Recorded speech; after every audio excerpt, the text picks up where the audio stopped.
The floods that struck Chongqing municipality in southwestern China represent one of the deadliest localized flood disasters in the country during the latest wave of extreme rainfall.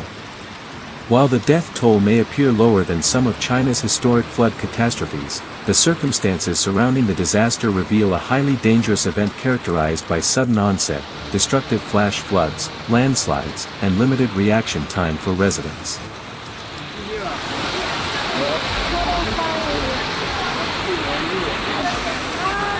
According to Chinese state media, at least 9 people were killed and 11 others remain missing after torrential rainfall battered the district of Yongchuan, a largely mountainous area within Chongqing. The flooding occurred after intense overnight rainfall on Saturday, transforming normally manageable waterways into fast-moving torrents capable of destroying infrastructure and threatening entire communities within hours.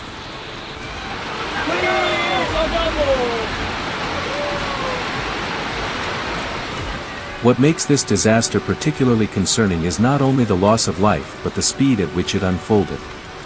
Reports indicate that neighborhoods and villages were hit by sudden extreme rainfall, triggering flash floods and landslides almost simultaneously. Unlike large river floods that often develop over days, flash floods can occur within minutes after intense precipitation, leaving little opportunity for evacuation.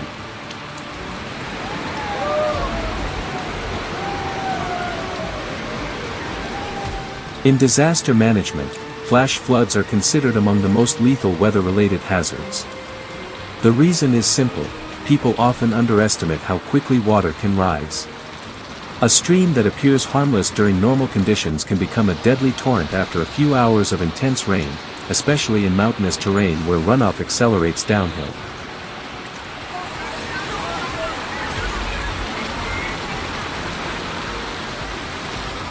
The geography of Yongchuan likely amplified the disaster's impact. Much of southwestern China consists of hills, valleys, and steep slopes. When heavy rainfall saturates the soil, the ground loses stability. Water rushes down mountain slopes, carrying mud, rocks, trees, and debris. This creates a dual threat: flooding in low-lying areas and landslides on higher ground.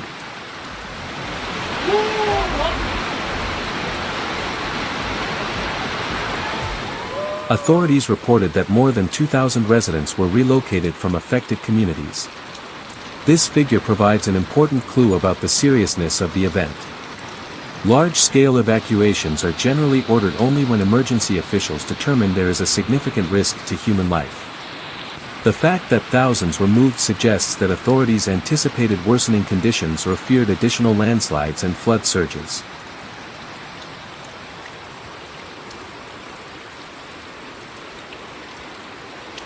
The tragedy in Chongqing did not occur in isolation.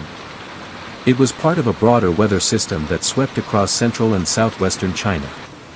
Earlier in the week, dozens of people were reportedly killed across multiple provinces after a belt of intense rainfall triggered widespread flooding.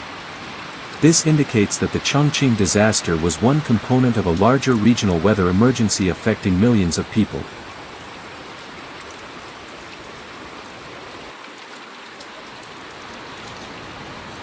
From an emergency response perspective, one of the most challenging aspects of this event is the number of people still missing. Search and rescue operations following flash floods are often extremely difficult. Floodwaters can carry victims long distances, while landslides may bury roads, homes, and communication networks beneath mud and debris. Every hour after the event becomes critical for rescue teams attempting to locate survivors. To understand the severity of the Chongqing flooding, it is useful to compare it with typical urban flooding events. In many cities, heavy rain causes temporary street flooding, transportation delays, and property damage. The Chongqing event went far beyond that level.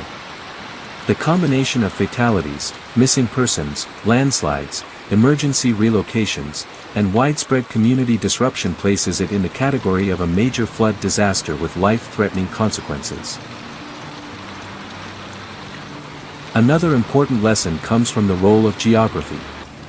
Mountainous regions often face greater danger during extreme rainfall than flat urban areas because water moves faster and with greater force. Residents may receive less warning, escape routes can be cut off quickly, and landslides can occur with little notice. As a result, even relatively small communities can experience devastating losses during short-lived storms. The disaster also highlights a growing concern among climate and weather experts.